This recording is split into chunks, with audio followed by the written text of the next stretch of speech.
Hello, everybody. Welcome back to another episode of The Catalyst. This is the first time The Catalyst is on my channel. We are moving the entire show to my channel. So to my subscribers who love Alex, which is pretty much all of you, I know all of you watch Alex's channel. I hope you guys are going to enjoy this every week. Alex is here now.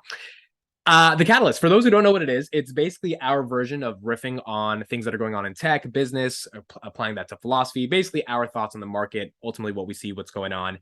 And we've got some juicy stuff to talk about today. First thing we're going to get into is Apple on September 7th, which is Wednesday. So this will be out on September 5th. We've got Apple coming out with iPhone 14s. I cannot even believe. I remember when I got the first iPhone 3GS, and that was 10, 15 years ago. And now we're at the 14th generation of this. The question I wanted to ask you, Alex, is do you think Apple is hitting a peak on its growth curve? It's $5 or $15 away from being a $3 trillion company. Do you think we're going to have iPhone 27 because they know people will just keep buying it? Or do you think eventually they have to pivot into a headset, a car, or something else to continue to be able to grow? Yeah, that's a really interesting question. Like you, I've been an Apple fan for a really long time. I had the first iPhone. It blew my mind. You had the Zero first one? buttons. Yeah. I remember when it came out. It came out when I was a freshman in college. I had a BlackBerry at the time with one of those nubs where you used it to control a mouse and it had a physical keypad on it. And I remember thinking that zero buttons was just mind blowing. Yeah. It had the one button to go back or go home or whatever. And other than that, it was a touchscreen. And that really kicked off a lot of my fascination with chips and screens and tech. I just remember thinking it's so unbelievable to have a full touchscreen computer in my pocket. So it's crazy to think that all this time has gone by and the iPhone is still largely the same, right? Yeah. So obviously the features have changed. It has a lot more sensors, but the iPhone 14 and the iPhone 1, you're right. There's all these little incremental updates over the last 15 years that add up to a completely different device. But it would be cool to see what the iPhone 27 even would be. Do you think an iPhone 27 will come out, or do you think in 15 years? I do. You do? Okay. I do. And so there's kind of a bunch of reasons why, right? So first of all, Apple is definitely a hardware company. They make the majority of their revenue via hardware. And the majority of that hardware revenue is iPhone sales. And what Apple has proven to the market and to themselves is that you can refresh this device every year, couple years, because I know they have in between the numbers, they also do S's, X's, and those kind of revisions. And the market will buy it. And the reason is because the incremental changes are still big enough that you might skip a version, 2 versions, 3 versions, but eventually you're going to want the iPhone 17, 21, right, 24, and then the 27 when it comes out. I'm curious to see if the iPhone 27 will still look like the phone that we know today. And the reason I say that is because Apple's hardware is really about providing gateways to ecosystems. So for example, the iPad is the one of the best tablets you can get, right? The Apple TV unlocks the whole smart TV ecosystem basically on any kind of TV. You can imagine their VR goggles will do the same thing for VR and AR. And if they come out with a car, that will be the gateway to the whole mobility ecosystem. So I do think that the iPhone 27 will come out, and I'm curious to see how much of it is 2D versus 3D, how much of it is regular internet versus AR, right? I'm curious to see how they keep changing the game with their massive iOS and App Store ecosystems. I don't think those are going away, right? It's interesting because what you said about ecosystems, I think of a company like DoorDash or Spotify or Netflix or YouTube. This screen is the basis by which we access those experiences. And totally. So for that to switch, right? For that to be something totally different, all of those companies would have to switch, right? Because if the consumer starts doing some other way of ordering food versus just touching 5 little buttons on the screen, that changes so many more businesses. And so Apple really is the catalyst for all of that. That's right. And, what really happens is Apple provides a software developer kit. It provides a platform and an ecosystem, the App Store for all those businesses to jump onto, right? So you can imagine that, let's say VR and AR really take off and they create a headset. They're going to be maintaining 2 separate ecosystems because not everyone is going to want a headset strapped to their face. Not everyone's going to want to order DoorDash through the VR experience and whatever. So now they have that ecosystem for people who want it and for people who prefer the current modern experience, 2D in a screen in your pocket, not strapped to your face at all, obviously the App Store will still continue to exist for that. And then it'll be up to businesses to maintain both. Or Apple could even come out with things for their SDK where you write it once, but then it's everywhere. You have the VR version of that app, the AR version of that app, if that's a thing, and then the current version of that app, which is just the touchscreen 2D experience. Do you think we get the one more thing on Wednesday and it's a VR headset? I don't think we do. I don't know. I was hoping it would be at their last event that we see a little more about the VR headset. I'm super excited for it. I'm actually excited for it for a very different reason, not because I want to get it, but because every time Apple releases a device in a market, that market explodes, right? Yeah. We saw it with the Apple TV. We will 100% see it with whatever VR device. There are plenty of Apple fanatics who are going to go and try VR for the first time purely because Apple came out with a device for it. So that's really exciting. And then the Apple Car, if there's any news on that, it's going to be the first ever big piece of news that would, start people scratching their heads saying, hey, Tesla finally might have some competition, right? Yeah. Maybe they go with a different EV maker for the actual car, but the brains of the smart car being Apple, I think, would be a big catalyst for people to be like, oh, finally, something that's not Tesla that's just as interesting, right? Right. So. All right. That is going to be very, very interesting. On to our second topic. Speaking of Tesla, ARK sold about 120,000 shares of Tesla on Friday. They bought NVIDIA. They're also buying DNA, but I want to talk a little bit more about NVIDIA. So NVIDIA recently just got hit with this chip act. That's good because it's good to have chips in the United States, but it also means that we don't want our best companies selling chips to political adversaries like China. What are your thoughts on ARK getting rid of or liquidating some Tesla right now post-split, buying the dip on NVIDIA after selling NVIDIA 4 days ago? And in general, how do you think ARK is kind of navigating some of this? So lots of questions to unpack there, right? So when I think of ARK holding Tesla, ARK has been, one of the most ardent Tesla holders ever. They held them back way before Tesla was a popular stock at all. Their thesis on Tesla is very clear. And so I think Tesla to them is really some combination of a big bet still, but also a cash-like position. And the reason it can be both of those things is because you can imagine they're liquidating really old shares for cash today that are, extremely profitable. They're picking up new shares maybe at higher prices, and those are betting on the long term. And because they just have so many shares that they've bought over so many periods of time that are very long, the same stock, Tesla, can be both of those things to ARK Invest, right? Right. So when they sell shares of Tesla for anything, I'm not usually too worried. They're usually thinking probably it's overvalued in the short term compared to where they think it should be. So they're just like capitalizing on the fact that they own so many shares. And then the second part of the question is, all right, let's talk about NVIDIA, right? NVIDIA and AMD were recently told that they can't sell their advanced AI chips to China because the US government is, I'm paraphrasing, and this isn't my view, it's just what I've read, that those chips could end up in military hands for military uses. And we don't want to enable military adversaries with these advanced AI chips. So it's the NVIDIA A100 and H100 and the AMD MI250 chips, which are basically the server equivalent for AMD to the A100s, right? So we're talking about allowed to do this, just like stop them from selling. So I'm not sure exactly where the lines get drawn on what you can and can't do, through what mechanisms, but basically what's happening is the US government can control to some extent what products get sold directly to whom, where, and why, right? Like you can have embargoes, you can have tariffs and all these extra taxes for certain countries to disincentivize those sales, right? So it seems like this outright ban for now, they were clearly directed to do this. NVIDIA said it's going to cost them around $400 million in revenue for doing this. Yep. AMD was like, hey, no real skin off our backs because of the way their products line up, which we can talk about a little bit later. But yeah, so this really hurts NVIDIA's bottom line in the server space, the data center space, because these chips are data center CPUs and GPUs, right? It's interesting that ARK bought the dip right after selling it.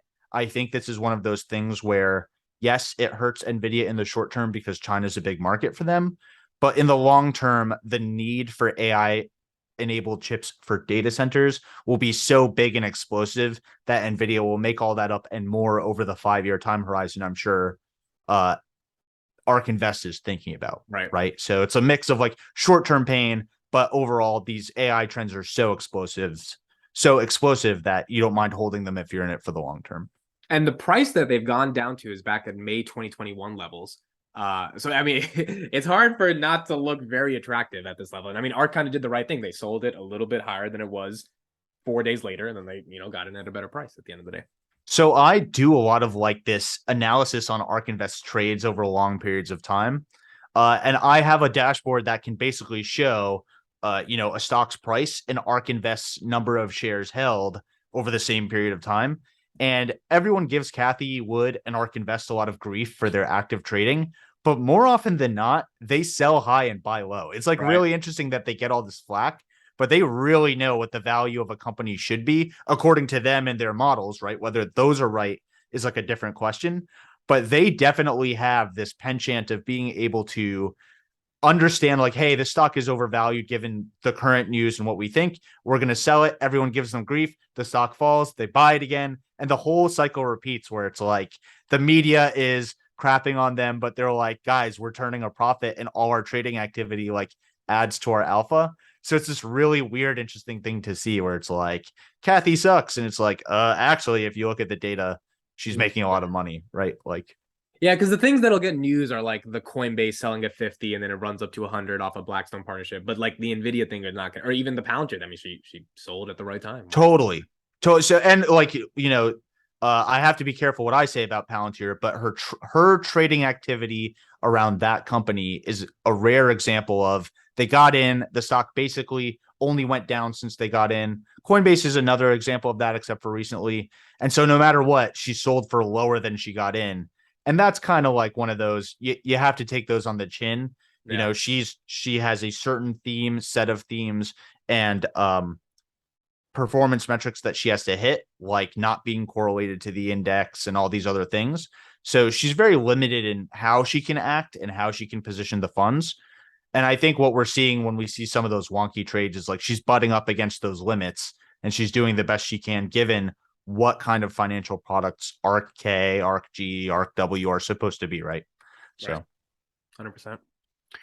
All right, on to our next topic. Snapchat, beautiful little social media app with 347 million daily active users, is cutting 20% of its employees. They have about 6,000 employees. About 2,000 of them are hidden again. It's really interesting, and I want to get your thoughts on why you think this is happening. For me, it kind of led me into this thesis of some articles I read this week about Jeremy Grantham, who's a perma bear, talking about a super bubble collapse. And the way a super bubble collapses is you have a leg down, then you have a nice leg back up. For us, it was the S&P at 360, then the S&P at 430. Then that leg comes back down.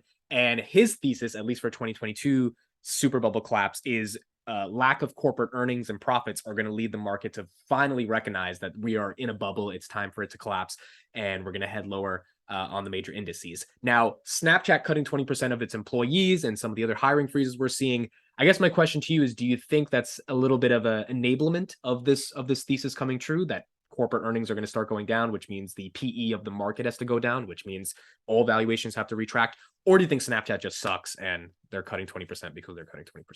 Well, yeah, I think there's two answers to the question. Let me pose a different question to you. When's the last time you thought about Snapchat or opened the app?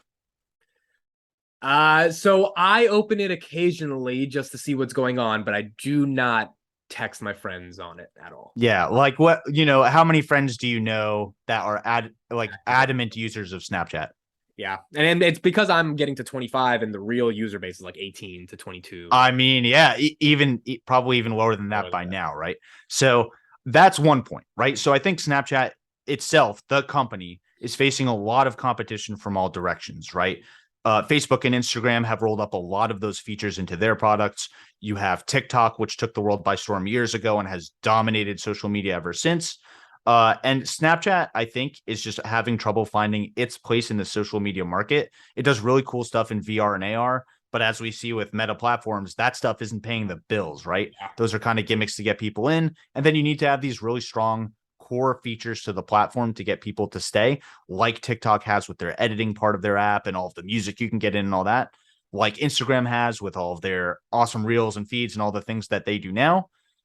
I can't think of what that is for Snapchat these days, other than the AR filters that are, go away every so often or only unlocked at certain locations and whatever. So I think some of it really has to do with Snapchat and their actual business. On the flip side, Snapchat has always been this really interesting bellwether or, canary in the coal mine for stocks, right? Its earnings are always a little before all the other big tech giants. And Yep. usually they're the first people when you see ad rates drop or you see advertisers spend less and all that. You see it in Snapchat, and then every other stock falls sympathetically with Snapchat until they release their earnings and bounce back and all that. So I don't know. All that to say, I don't know whether this 20% cut is more because of Snapchat's lack of self-identity in the social media market versus Instagram versus TikTok, or if this is a canary in the coal mine of things to come with other companies saying, hey, we're not just freezing hires anymore. Our earnings are so low, we're going to start cutting employees, which kind of gets to what you were saying next, which is this might be the first canary in the coal mine with a lot of canaries to follow, showing us that the E in the PE ratio will get bad enough where the prices have to follow to get us back to the PE of around 12 or 15 or whatever the market expects. There's a big divergence between prices right now and expected earnings in the near future. I'm not sure which one. What do you think?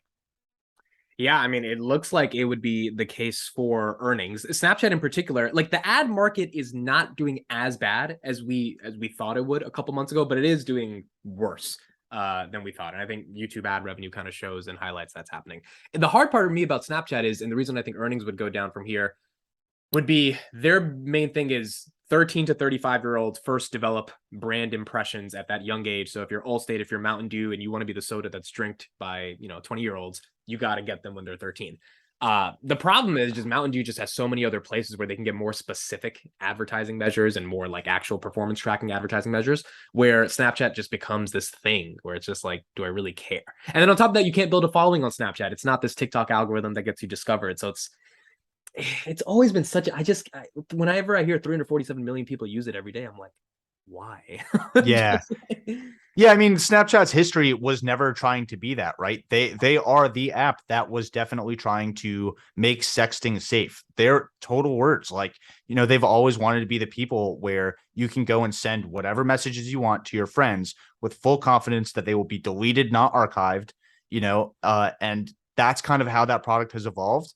And so you're right, it doesn't have things like a social viral loop, a good way to follow people and keep track with them, a way to build a real brand identity. That's just not what the app was designed to do from the get-go. And now they're kind of seeing, hey, social media has really pivoted where people want to build a following. They want to cultivate a brand. And that's just not what Snapchat is about. It's about online safety, not online, like expanding your presence. Do you think they are a buyout candidate? Obviously Facebook couldn't. I mean, Google. It would be cool if Apple bought Snapchat, I think. Oh. Apple. No, you don't think so? Yeah. No, with the AR VR, I'm saying, exactly. No brainer. So I think Apple already does this a lot with their, sorry, I'm an Android user, so I'm going to butcher this, but it's, whatever their AR emoji, make your own emoji. I think they could integrate a lot of those AR VR apps into iMessage. And I think that would be killer. Like if they rolled up everything Snapchat does into those unique blue bubble chats, I think that would push people over the edge to get an iPhone. Even people like me, I'd be like, there are too many features I'm missing out on. I have to switch to an iPhone. Apple buying Snap, and there's like what, 1 billion people using iMessage every day? Yeah, man. And like, because Apple's a hardware company, they could take Snap's glasses, the spectacles. There's a lot of really nice synergies between Snapchat and Apple, and the businesses are different enough, way different, where I don't think they would get hit with that. Like, hey, you guys are going to form a social media monopoly. Apple doesn't have a social media presence of any kind, right? Other than the App Store, but Google has that, right? So it'd be very, very interesting if Apple was like, hey, we're thinking about buying Snapchat. And I bet Google, same thing, would be thinking about buying Snapchat, right? Google Glasses, all the AR VR stuff enabled on Android. I Right. think one of those giants would be candidate. Hmm. What I do you know think? Who do you think would buy Snapchat? Apple sounds so cool. I never realized that before. Like, yeah, Yeah. iMessage incorporating Snapchat. Snapchat is iMessage just in their own little way with photos. Apple incorporating that would be amazing. Yeah, Yeah. I think that would work. All right, last topic for the day. You made a string of videos that did really well on your channel around Intel stock, AMD in comparison to Intel stock, and why Intel really hasn't gotten past its previous highs of the dot-com crash. What are your general thoughts on someone who's interested in thinking of Intel and why they haven't been able to, or why the price of the stock hasn't been able to perform over the past 10 years? Yeah, so Intel has like a whole bunch of interesting problems that are, some of them are their fault, some of them are not. But basically, Intel both designs and manufactures chips, right? That's what makes them special versus an AMD or an NVIDIA. They're a chip designer and they have foundries. Their designs actually really good. I had a Core i9 for a long time. I have a Core i9 right now. Yep. Yeah, honestly, like their designs are actually phenomenal. Their problems were on the foundry side. So, okay, they have these great designs, and then they sort of have struggled to keep up with the modern technologies needed to build those chips, right? The 10 nanometer process, the 7 nanometer process, those are processes that TSMC, their biggest competitor, Taiwan Semiconductor Manufacturing Co., has really nailed over the years. And Intel's really lagged behind to the point where like their new process names, their 10 nanometer process is called Intel 7. Their 7 nanometer process is called Intel 4. And that's kind of their way of lying to you about where they're able to make chips without actually lying, right? Yeah. So I do think that investors see that, hey, no matter how good these designs are, Intel refuses to outsource a lot of their chip designs, and they're not able to build them and deliver them, which is why companies like Apple have decided to design their own chips instead of relying on Intel, move over to TSMC. Now TSMC makes all of their chips. And it's a big cascading effect where Intel has lost a lot of customers over the years. Right. The second part of their problem is they've created this great roadmap called IDM2 with their CEO, their new CEO, of how they're going to catch up. But ever since that roadmap came out, it's been plagued with delays, some of which are their fault, some of which are not, like the CHIPS Act getting delayed, getting stuck through Congress, finally getting passed. But in the process, while they waited for that CHIPS Act, those are foundries that got delayed. Those are all sorts of things hit Intel with that. So I think Intel has a mix of bad luck, bad timing, and bad foundry, manufacturing capabilities that have plagued their stock for more than a decade. And do you think it's a question of leadership and management that they haven't been able to do what Nvidia and AMD has been able to do? So, I actually think it's kind of the opposite, right? I think they have a really solid plan and a really solid team. Again, I think their processor designs are just as good as AMD's. We can talk about their differences in architecture. So, like, one big difference between Intel and AMD, Intel makes everything on kind of like one chip. It's called this monolithic design. But AMD makes chiplets, so they can like mix and match little features on different chips to do different things. And it turns out as the world goes mobile or as hyperscale computing becomes a thing, all these different trends, you don't want one design that's like good at everything. You want to be able to mix and match designs to be like, I have the best product in this category, this category, this category, this category, which is how like AMD has kind of gotten away from them. And then obviously the other reason AMD and NVIDIA have really gotten away from Intel is because they don't make their own chips. They have great designs that they ship to TSMC. TSMC is amazing at building chips. TSMC doesn't design anything. And then that's how the two halves form, 1 + 1 = 3 in a sense, right? Because you don't have to build shit. You can just focus on designing. Then you get great at designing because you don't have to design anything. You're just very good at building. You're great. When Intel has a failure in either of those two departments, both departments suffer because they're all tied to the same company, Very interesting. Yeah. No, it's one of those stocks that I saw that it collapsed in .com, but it's like it's a big thing for value investors. They love it. And it's just like, what's cheap going for on? a reason. Cheap for a reason. I wouldn't touch Intel stock today with a 10-foot pole, but if you're a dividend investor, you probably really love that company. Do they have like a 2% yield, 4% yield? I'm actually not sure. I thought that was one of the big stable like dividend stocks. I'm looking at it right now. It is a 4.68%. Yeah. So it's 5%. pretty reasonable.